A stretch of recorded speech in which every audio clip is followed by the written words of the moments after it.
Nas últimas semanas, nós começamos a trabalhar o pilar da espiritualidade e no encontro passado, né, nós concluímos aí a primeira visão conceitual, né, do que seja a espiritualidade e vamos a partir de hoje então começar a detalhar esses processos, né, que fazem parte da espiritualidade, que são na verdade a base do nosso movimento, do nosso trabalho, né, do nosso nome, inclusive.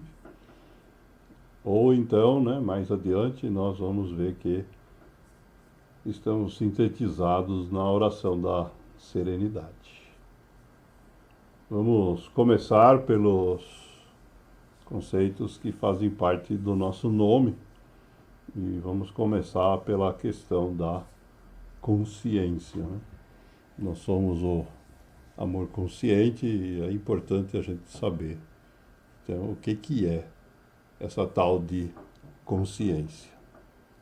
A figura que ilustra aqui o início do processo, né, de alguma forma é a visão intuitiva ou que está no imaginário popular, né, que a consciência é alguma coisa que faz uma luz na nossa cabeça, né, na nossa mente, no nosso cérebro, e a gente passa a enxergar, então, graças a essa luz, alguma coisa que antes estava nebulosa. Essa ideia não está errada, mas nós vamos detalhar ela aqui de forma bastante significativa a partir de hoje e em nossos próximos encontros. E vamos começar então entendendo que na verdade existem duas definições de consciência. A primeira delas se refere exatamente a essa descrição, digamos, informal que a gente acabou de fazer, né? A gente pode dizer que essa luz, né, que nós dissemos que a gente acende, né, permite a gente enxergar ou vivenciar ou compreender alguma coisa do nosso mundo interior que antes a gente não estava enxergando. Pode ser um sentimento ou um conhecimento, né, que a gente acrescenta e que então nos permite visualizar as coisas de uma forma que antes a gente não tinha. A segunda definição de consciência está ligada, né, ao conceito de virtuosidade, né, que é outro pilar aí que nós já trabalhamos bastante ao longo do tempo, né, e que entende a consciência como o sentido ou percepção, né, que nós seres humanos temos de podermos perceber em relação aos nossos atos, às nossas motivações, o que é certo ou errado, né? Quando que a gente está agindo certo ou errado, né? Fazendo uma avaliação, então, né, o que os pensadores chamam de moral, né? E a gente tem, na verdade, autores que trabalham a questão da consciência nessas duas dimensões. Vamos começar mostrando aí algumas dessa segunda definição, mas vamos depois focar mais na primeira, porque no caso das virtudes, né, a gente já fez um trabalho grande e detalhado, né, e essa primeira aí acaba permitindo a gente ir mais fundo em questões que nós não tratamos ainda. Essa definição da consciência como um conceito moral é muito antiga, né? Aristóteles já disse, né? Ser senhor da tua vontade, escravo da tua consciência. Isto é, ele diz que a gente deve ser capaz de dominar, né? Ser senhor da nossa vontade, controlar a nossa vontade e ser obediente à nossa consciência. Isto é, ser submisso à moral. pensadores mais recentes, né, como esse jornalista americano Henry Mencken, né, diz que a consciência é uma voz interna que nos alerta que alguém pode estar olhando. Tem diversas fábulas, né, que dizem que consciente é aquele que faz as coisas certas mesmo quando ninguém está olhando. É o mesmo conceito de consciência como um controle, né? Uma frase aí mais irônica, mas no mesmo sentido, essa do roteirista de cinema americano, o Seymour Schulberg, né, que diz que conviver com essa consciência é como dirigir um carro com o freio puxado. Né? A gente é capaz de fazer um monte de coisa que a gente não deve fazer. Né? O carro também é capaz de andar muito mais se não tiver freado. E vamos completar esse primeiro bloco de frases com essa frase da Anne Frank, né, escritora holandesa, cujo diário aí do período da Segunda Guerra Mundial ficou famosíssimo, né, que diz que uma consciência tranquila torna a pessoa forte, né, no sentido, então, de ser capaz aí de ser moralmente correto. O que nos interessa aqui, e vamos fazer essa transição com essa frase do Schopenhauer, então vamos olhar mais agora para a definição da consciência como a capacidade da gente olhar para dentro. Então ele explica aqui que honra é a consciência externa, né? Essa que nós estamos falando aí nas frases anteriores. E a consciência é a honra interna, aquela que a gente deve para a gente mesmo. Porque se a gente não estiver olhando para dentro da gente mesmo, certamente teremos dificuldades.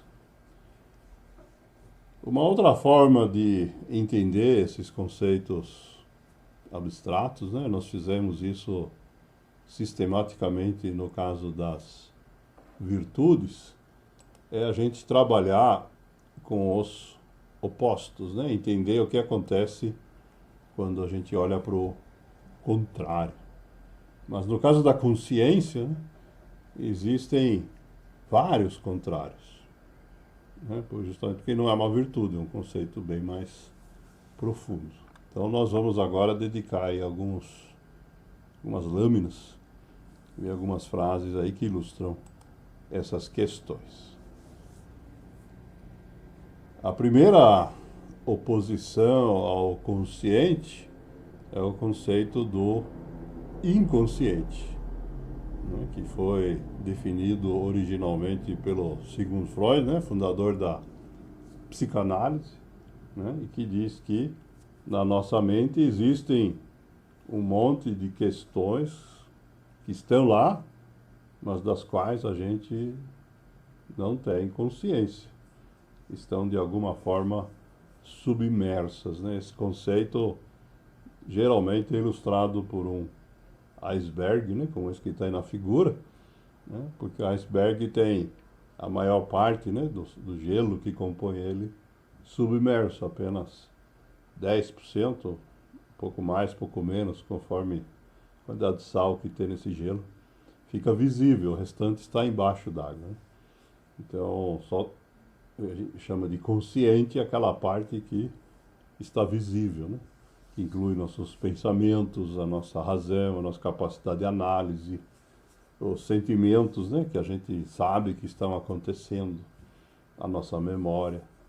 Mas existe um monte de outras questões, como fobias, traumas, desejos, crenças que nós temos dentro da gente, que nós não temos presente, né, na hora que a gente está raciocinando normalmente. Esses são chamados de inconsciente na psicanálise. E nós somos alertados, né, pelo Zig Ziglar, né, que aquilo que está na nossa mente, aquilo que consome nossa mente, diz ele, controla a nossa vida, né? Por isso é tão importante, né, a gente saber melhor o que está lá na nossa consciência. Esse conceito também foi enunciado pelo Gandhi, né, com palavras muito simples, dizendo que o que pensarmos, seremos. Tão simples quanto isto.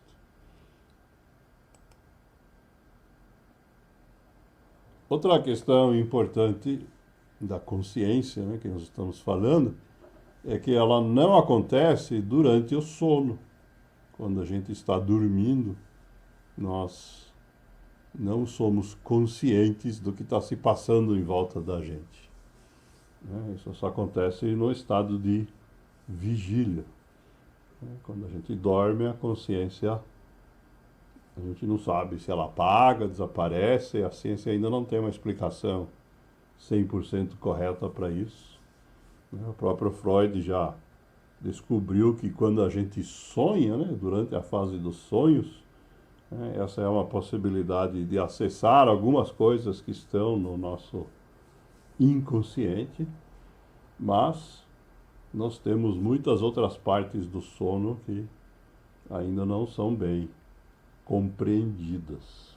E isso permite, então, uma interpretação também baseada na espiritualidade das religiões, né? Já no budismo, né, o Buda disse, né, que todas as manhãs, quando a gente acorda, na verdade nós nascemos de novo, né? Cada dia sendo então uma nova vida, né? Em algumas outras crenças religiosas, né, se fala até que quando a gente dorme, né, a nossa alma ela sai do corpo da gente, né? Tem várias religiões que falam isso.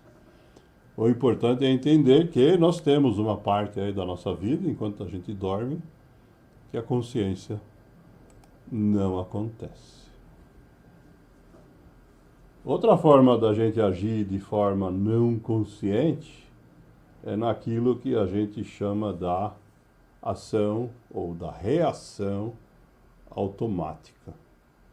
E aí nós temos uma frase do Tony Robbins, uma foto de quando ele era bem novinho, que explica isto. Né?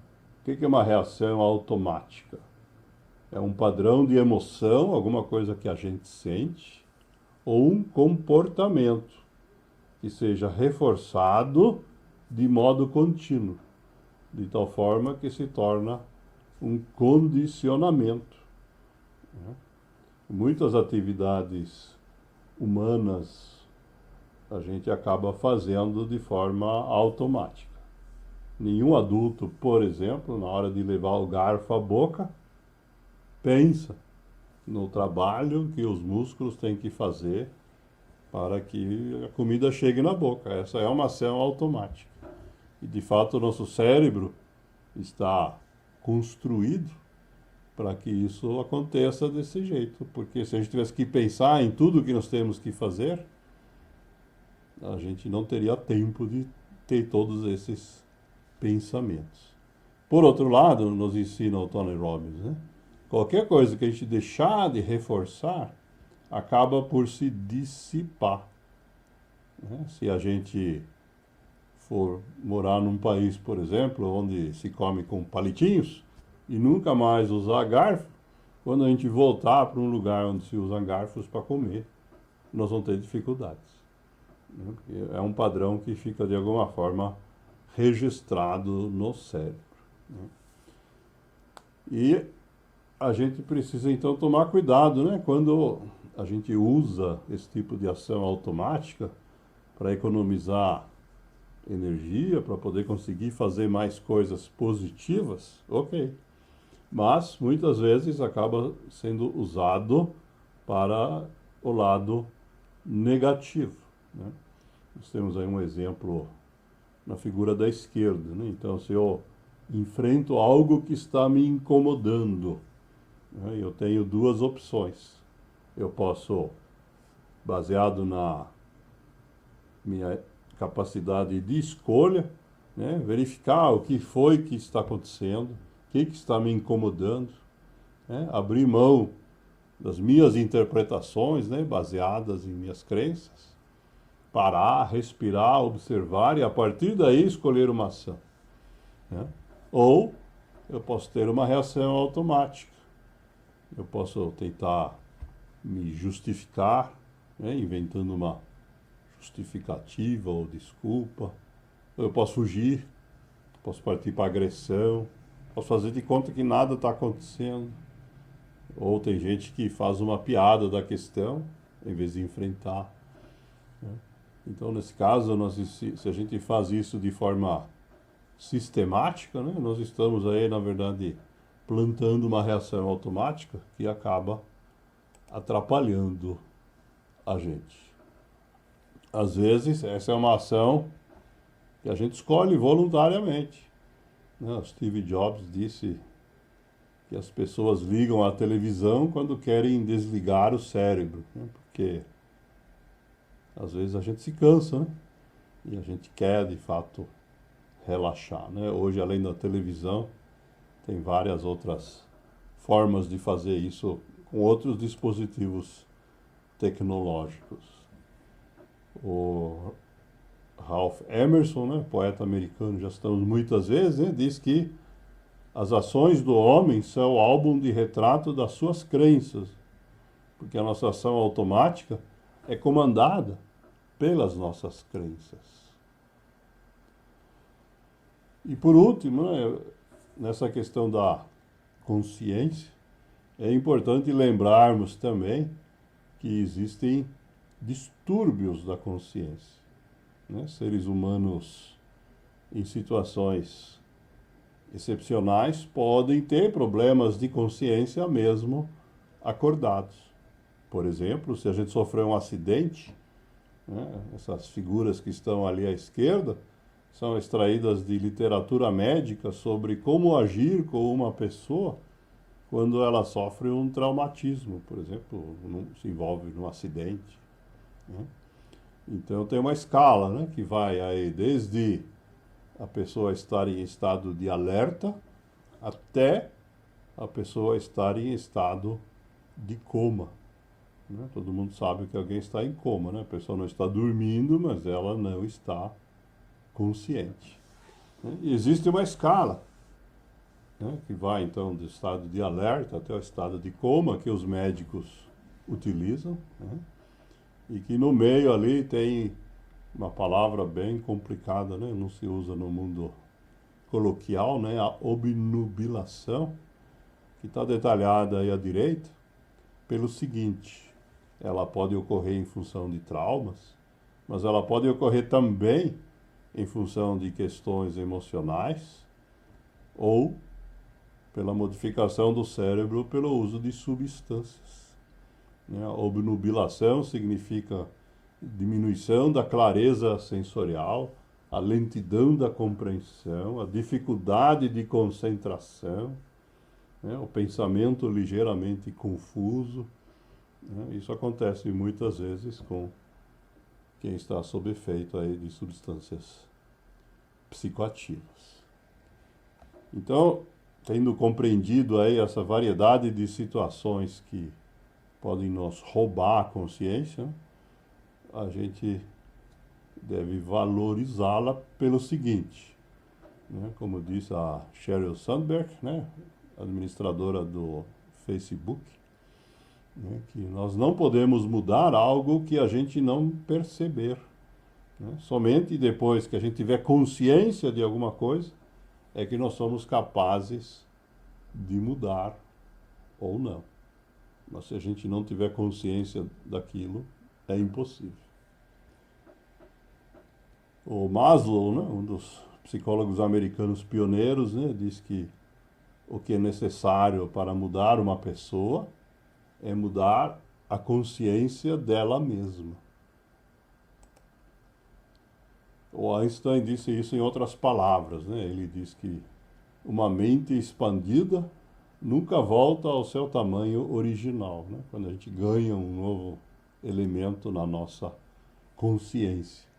E tem uma segunda frase dele, bastante focada na mesma questão, talvez mais famosa ainda que a anterior, que diz que nenhum problema pode ser resolvido pelo mesmo estado de consciência que o criou, né? A consciência precisa aumentar. E nós vamos terminar hoje com algumas colocações do Eckhart Tolle, né, que é um autor que escreveu muito sobre essa questão de consciência. Ele, em primeiro lugar aqui, nos coloca que ser espiritual, sermos, né, espirituais, não tem nada a ver com as nossas crenças, mas tem tudo a ver com o nosso estado de consciência. Isto é, se a gente quiser ser mais espiritual, nós temos que trabalhar para ampliar a nossa consciência. E o primeiro passo, diz ele, é assumir a responsabilidade pelo nosso estado de consciência neste momento, a cada momento. Porque a gente só tem este momento para viver. E ele concorda aí com o Maslow, dizendo, né, que a consciência é o maior agente de mudança que o ser humano dispõe.